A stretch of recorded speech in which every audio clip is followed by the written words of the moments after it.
بسم اللہ الرحمن الرحیم فصل لربک وانحر آمنت باللہ صدق اللہ مولانا العظیم۔ مکرم محترم سامعین، قربانی کا بنیادی مقصد اللہ کی رضا، خوشنودی اور تقرب حاصل کرنا ہے۔ یہ سنت ابراہیمی کی پیروی کرتے ہوئے تقوی، اطاعت الہی، نفسانی خواہشات کی قربانی اور سماجی ہمدردی کا عملی مظاہرہ بھی ہے۔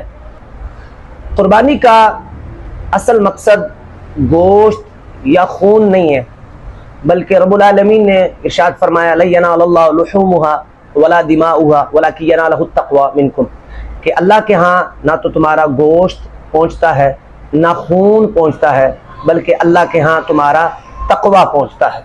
محترم ناظرین، قربانی حضرت ابراہیم علیہ السلام اور حضرت اسماعیل علیہ السلام کی عظیم قربانی کی یاد تازہ کرنا بھی ہے۔ یہ عمل انسان کو سکھاتا ہے کہ وہ اپنی خواہشات، اپنے مال اور جان کو اللہ کی راہ میں قربان کرنے کے لیے تیار رہے۔ محترم سامعین، قربانی کا مقصد اپنے آپ کو اللہ تعالیٰ کا مطیع اور فرما بردار بنا کر اس کا قرب حاصل کرنا ہے۔